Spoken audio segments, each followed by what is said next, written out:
வணக்கம். நேற்றைய தினம் மும்பையில் ஆர்எஸ்எஸ்னுடைய தலைவனாக இருக்கக்கூடிய மோகன் பாகவத் ஒரு கூட்டத்தை கூட்டியிருக்கிறார். அந்த கூட்டத்தில் நிரம்பியிருந்தவர்கள் எல்லாமே இளைஞர்கள். அந்த கூட்டத்தில் மோகன் பாகவத் சொல்கிறார், என்ன சொல்கிறார் தெரியுமா? இவர்களெல்லாம் நம்முடைய பிள்ளைகள். இவர்களுடைய குரலுக்கு மோடியும் அமித்ஷாவும் செவிசாய்க்க வேண்டும். இங்கிருக்கக்கூடிய இந்த இளைஞர்கள் தேச துரோகிகள் அல்ல இப்படின்னு சொல்கிறார். யாரை சொல்கிறார்? உங்களுக்கு நல்லா தெரியும். காக்ரோச் ஜனதா கட்சி முன்னெடுத்த போராட்டங்களில் கலந்து கொண்ட இந்தியாவினுடைய மகத்தான இளைஞர்களை பற்றி மோகன் பாகவத் இப்படி ஒரு செய்தியை சொல்கிறார். உங்கள்கிட்ட நான் ஒரே ஒரு கேள்வியை மட்டும்தான் கேட்குறேன். சுதந்திர இந்தியாவில் கடந்த 100 வருடத்தில் ஆர்எஸ்எஸ் ஆரம்பிக்கப்பட்டு 100 வருடம், இந்த 100 வருடத்தில் மக்கள் நலனுக்காக உருவாக்கப்பட்ட அல்லது ஆரம்பிக்கப்பட்ட பெரும் போராட்டக்காரர்களை என்றைக்காவது ஒரு பேச்சுவார்த்தைக்காக அல்லது ஒரு விவாதத்திற்காக அல்லது ஒரு கலந்துரையாடலுக்காக ஆர்எஸ்எஸ் அழைத்ததுண்டா? இல்லை. ஆனால் இன்றைக்கு இந்தியாவினுடைய இளைஞர்களை ஒரு கலந்துரையாடல் செய்வதற்காக மோகன் பாகவத்தே இறங்கி போய் இப்படியெல்லாம் சொல்லியிருக்கார். அப்படின்னா ஏன், எதற்காக அப்படிங்கிற ஒரு மிக முக்கியமான கேள்வி இந்திய மக்கள் மத்தியில் எழ ஆரம்பித்திருக்கிறது. அதற்கு மிக முக்கியமான காரணம் ஒன்று இருக்கிறது. இன்றைக்கு ஆட்சி மாற்றம் நடக்கிறது என்று வைத்துக் கொள்ளுங்கள். ஒரு கற்பனைக்காக சொல்கிறேன். இன்றைக்கு இந்தியாவில் ஆட்சி மாற்றம் நடக்கிறது. மோடியினுடைய ஆட்சி தூக்கி எறியப்பட்டு அந்த இடத்துல இன்னொரு கட்சி ஆட்சி பொறுப்பிற்கு வருகிறதாக இருந்தால் முதலாக என்ன நடக்கும் தெரியுமா? ஆர்எஸ்எஸ் என்று சொல்லக்கூடிய அமைப்பு அது ஏன் இந்தியாவில் 100 வருடங்களாக பதிவு செய்யப்படாமல் இயங்கிக் கொண்டிருக்கிறது? ஒரு அக்கௌண்டபிலிட்டி இல்லாமல் ஒரு இயக்கம் எப்படி இந்தியாவில் இயங்க முடியும் என்கிற கேள்வி எழும். ரெஜிஸ்ட்ரேஷன் பண்ணாதான் அந்த அமைப்பு செயல்பட முடியும், இல்லை என்றால் அந்த அமைப்பிற்கு இந்தியாவில் வாய்ப்பில்லை என்பதாக வரலாம். இதற்கு என்ன காரணம்? சில காலங்களுக்கு முன்பு உங்களுக்கு எல்லாருக்கும் தெரியும், மல்லிகார்ஜுன கார்கே அவருடைய பையன் பிரியங்க் கார்கே ஒரு மிக முக்கியமான செய்தியை சொல்கிறார். என்ன சொல்கிறார்? ஆர்எஸ்எஸ் ரெஜிஸ்ட்ரேஷன் பண்ணி ஆகணும். பெங்களூர் மாதிரியான பெருநகரங்களில் கூட்டம் நடத்துவது அல்லது இவர்களுடைய நிகழ்வுகள் நடத்துவதற்கு நாங்கள் ரெஜிஸ்ட்ரேஷன் பண்ணலை அப்படின்னா நாங்கள் அனுமதி கொடுக்க மாட்டோம் அப்படின்னு சொல்கிறாங்க. இது தொடர்பாக மோகன் பாகவத் உடனே பதறு என்ன சொன்னார் அப்படிங்கிறதெல்லாம் நமக்கு நல்லா தெரியும். ஒன்றும் இல்லைங்க. இன்றைக்கு நீங்கள் பார்த்தீங்க அப்படின்னா ஏறத்தாழ உலகத்தினுடைய பல்வேறு நாடுகளில் ஆர்எஸ்எஸ்னுடைய கிளை அமைப்புகள் இருக்கிறது. இந்தியாவில் ஆர்எஸ்எஸ் இருக்குது. இந்தியாவில் ஆர்எஸ்எஸ்ஸை தவிர்த்து அவர்களுடைய இந்த விஸ்வ இந்து பரிஷத்து, இந்து முன்னணி, அப்படி இப்படி அனுமன் சேனா அவன் சொல்லி எக்கச்சக்கமான அமைப்புகள் இருக்குன்னு வைங்களேன். இவெல்லாம் பதிவு செஞ்சுருக்கிறான். ஆனால் ஆர்எஸ்எஸ் மட்டும் பதிவு செய்யலை. அதே மாதிரி வெளிநாடுகளில் ஆர்எஸ்எஸ்னுடைய கிளை அமைப்புகளாக செயல்படக்கூடியவர்களெல்லாம் பதிவு செய்திருக்கிறார்கள். இந்தியாவில் மட்டும் 100 வருடங்களாக செயல்பட்டு கொண்டிருக்கக்கூடிய ஆர்எஸ்எஸ் இந்நாள் வரையிலும் பதிவு செய்யலை. அது ஏன் அப்படிங்கிற கேள்வி தான் இன்றைக்கு எல்லாராலும் முன்வைக்கப்படுகிறது. அவனுங்க சொல்கிறானுங்க, ஆர்எஸ்எஸ்காரன் என்ன சொல்கிறான் அப்படின்னா, உலகத்திலேயே மிகப்பெரிய அமைப்புன்னு சொல்கிறான். உலகத்தினுடைய மிக முக்கியமான மிகப்பெரிய அமைப்புகள், அதாவது என்ஜிஓ என்று சொல்லக்கூடிய அமைப்புகளில் முக்கியமானது ஆர்எஸ்எஸ். அப்போது பதிவு செய்யப்படாமல் ஆனால் ஆடிட்டிங் நடக்குது. ஆடிட்டர் யாருன்னா உங்களுக்கு தெரியும், குருமூர்த்தின்னு ஒருத்தன். உங்களுக்கெல்லாம் தெரியும், நம்ம தமிழ்நாட்டில் இருக்கிற குருமூர்த்தி. இந்த குருமூர்த்தி தான் ஆடிட்டர். அதாவது நான் என்ன கேட்குறேன்னா, பதிவு செய்யப்படாத அமைப்பிற்கு என்ன ஆடிட்டிங், இதெல்லாம் கேட்க ஆரம்பிச்சிருக்காங்க இன்றைக்கி. மல்லிகார்ஜுன கார்கே மட்டுமல்ல, இன்றைக்கு சந்திரசேகர் ஆசாத், அவருடைய பீம் ஆர்மி உட்பட இந்தியாவில் இருக்கக்கூடிய தலித் அமைப்புகள் மிகப்பெரிய அளவில் இந்த கேள்வியை முன்வைத்து களத்தில் வருகிறார்கள்.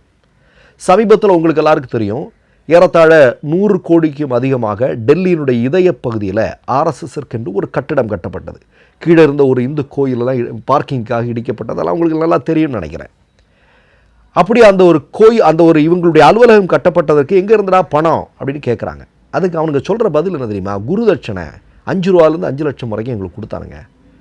அவ்வளவு மோடியினுடைய ஆட்சியில் 5 லட்சம் 10 லட்சம்னு கொடுக்குற அளவுக்கு சுபிட்சமாக யார் இருக்கிறா? அதானி இருக்கலாம், அம்பானி இருக்கலாம், மோடி இருக்கலாம், அமித்ஷா இருக்கலாம், அவர்களுடைய அமைச்சரவையில் இருக்கலாம், ஆர்எஸ்எஸ்காரர் இருக்கலாம், அண்ணாமலை இருக்கலாம் இல்லையா? ஒரு வார்டு மெம்பராகாத கூட அண்ணாமலை 2000 கோடிக்கு மேலே சொத்து இருப்பதாக ஊடகங்களில் செய்தி வருது. பிஜேபியில் இருந்தவனுங்கள்கிட்டலாம் இருக்கலாம். ஆனால் குருதட்சணையின் மூலமாக நாங்கள் இந்த கட்டிடத்தை கட்டினோம் என்று சொல்கிறார்கள். அப்போ நமக்கு என்ன கேள்வினா, இன்றைக்கு இந்தியாவில் எழுந்திருக்கக்கூடிய மிக முக்கியமான கேள்வி என்னென்னா, ஆர்எஸ்எஸ் பதிவு செய்யப்படாமல் இருப்பதனுடைய நோக்கம் என்னென்னா, இந்தியாவில் எத்தகைய செயல்கள், மக்கள் விரோத செயல்களை சங்கபரிவார கும்பல் நடத்தினாலும் பழிய மற்றவங்க மேலே போட்டு தொடர்ந்து தப்பிக்கக்கூடிய வேலையை ஆர்எஸ்எஸ் செய்து வருகிறது. நீங்கள் ஒரு இடத்துல இப்போ பசுவினுடைய பேரில் ஒருத்தர் கொல்லப்படுகிறார் என்று வைத்துக் கொள்ளுங்கள், அல்லது ஒரு கும்பல் கொலை நடக்கிறது என்று வைத்துக் கொள்ளுங்கள், அல்லது ஒரு இனப்படுகொலை நடக்கிறது என்று வைத்துக் கொள்ளுங்கள், அல்லது ஒரு கலவரம் உருவாகிறது என்று வைத்துக் கொள்ளுங்கள், அல்லது மாற்று மதத்தை சார்ந்தவர்களினுடைய கோயில்களின் மீது ஒரு தாக்குதல் நடக்கிறது என்று வைத்துக் கொள்ளுங்கள். இவை எல்லாமே ஆர்எஸ்எஸ்க்கு தெரியாது. செய்கிறது பூரா யார்? ஆர்எஸ்எஸ்னுடைய கிளை. இப்போ அவங்கள எவனா ஒருத்தனை கொண்டு போய் உள்ளே போடுறது, ஜாமீன்லாம் வந்துடும், அவனுக்கு கேக்கு கொடுக்கறது, மாலை போடுறது, எல்லாம் பண்ணுறது, இதுதான் நடந்துட்டுருக்கு. அப்போ தொடர்ந்து ஆர்எஸ்எஸ் என்னென்னா, நாங்கள்லாம் ரொம்ப சுத்தமானவங்க, நாங்கள் ரொம்ப நல்லவங்க அப்படிங்கிற ஒரு பொய்யான ஒரு பிம்பத்தை தொடர்ந்து உருவாக்கி வருகிறது. அதில் இருந்து ஆர்எஸ்எஸ்ஸை இல்லை இதற்கெல்லாம் மூல காரணம் ஆர்எஸ்எஸ் தான் என்பதை உறுதி செய்வதற்காகத்தான் ஆர்எஸ்எஸ் ரெஜிஸ்டர் பண்ணி ஆகணும் அப்படிங்கிற முடிவுக்கு இன்றைக்கு இந்தியாவில் இருக்கக்கூடிய தலித் அமைப்புகள் இன்றைக்கு முன் வந்திருக்கின்றன.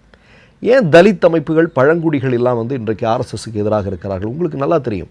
அவர்களுடைய கல்வி மறுக்கப்படுவதற்கு காரணம், இன்றைக்கு இடஒதுக்கீடை ஆதரித்தெல்லாம் மோகன் பாகவத் பேசுவார்கள். ஆனால் இடஒதுக்கீடு கொண்டு வரப்பட்ட காலங்களில் எவ்வளவு கடுமையான முறையில் ஆர்எஸ்எஸ் சங்கபரிவாரங்கள் அதை எதிர்த்தார்கள் என்பது தெரியும். பாஜக ஆட்சி நடக்கக்கூடிய மாநிலங்களில் இடஒதுக்கீடுகள் எப்படி செயல்படுகிறது அப்படிங்கிறது நமக்கு தெரியும்.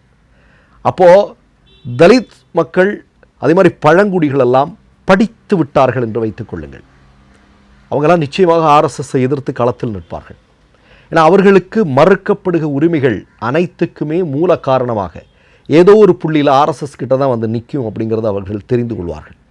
அதனால தான் இன்றைக்கு மிகப்பெரிய அளவில் ஒரு ஆட்சி மாற்றத்தை நோக்கி இந்தியா சென்று கொண்டிருக்கிறது. ஒரு மிகப்பெரிய மாற்றம் இந்திய அரசியலில் வரப்போகிறது, அதில் எந்த விதமான சந்தேகமும் இல்லை. பாஜக நிச்சயமாக துடைத்தெறியப்படும். அப்படி துடைத்தெறியப்பட போகக்கூடிய நேரத்தில் ஆர்எஸ்எஸ் அமைப்பு மீண்டும் இயங்குவதற்கு மிகப்பெரிய பிரச்சனை வந்துடும். ஆர்எஸ்எஸ் தடை செய்யப்படுவதற்கு கூட வாய்ப்பு இருக்கிறது. ரெஜிஸ்ட்ரேஷன் பண்ணித்தான் ஆகணுங்கிற இடத்துக்கு நோக்கி நகர்ந்தாச்சு. இப்போ என்ன பண்ணுறதுன்னு தெரியல.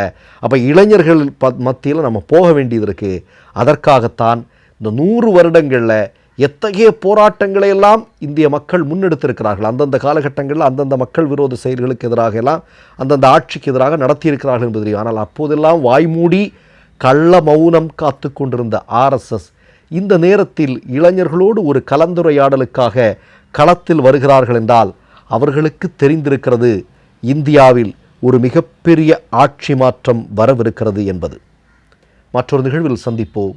நன்றி, வணக்கம். 3 யூடியூப் சேனல்கள் வியாபாரத்திற்கு இருக்கிறது. தேவைப்படுபவர்கள் இந்த எண்ணுக்கு தொடர்பு கொள்ளுங்கள். மை நேம் இஸ் ரெட் சேனலை சப்ஸ்கிரைப் பண்ணிக்கோங்க. அதுக்கப்புறமா பக்கத்தில் இருக்கிற ஜாயின் பட்டனை கிளிக் பண்ணீங்கன்னா ஒரு நியூ பேஜ் ஒன்று ஓப்பன் ஆகும். அதுலயும் ஜாயின் பட்டனே கிளிக் பண்ணிக்கோங்க. அதுல பாத்தீங்கன்னா credit R debit card options இருக்கு. இதுல உங்களுக்கு விசா, மாஸ்டர் கார்டு, ரிப்பே அப்படின்னு 3 ஆப்ஷன்ஸ் கொடுத்துருக்காங்க. அதுல நீங்க எந்த கார்டு சூஸ் பண்றீங்களோ அந்த கார்டோட நம்பர் என்டர் பண்ணிக்கோங்க.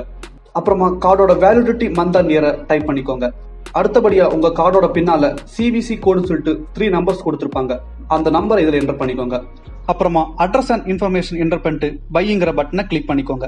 ஒருவேளை உங்க கார்டு நம்பர் இன்வாலிட்னு காமிச்சிச்சுன்னா உங்க கார்டுல இன்டர்நேஷனல் யூசேஜை எனேபிள் பண்ணுங்க.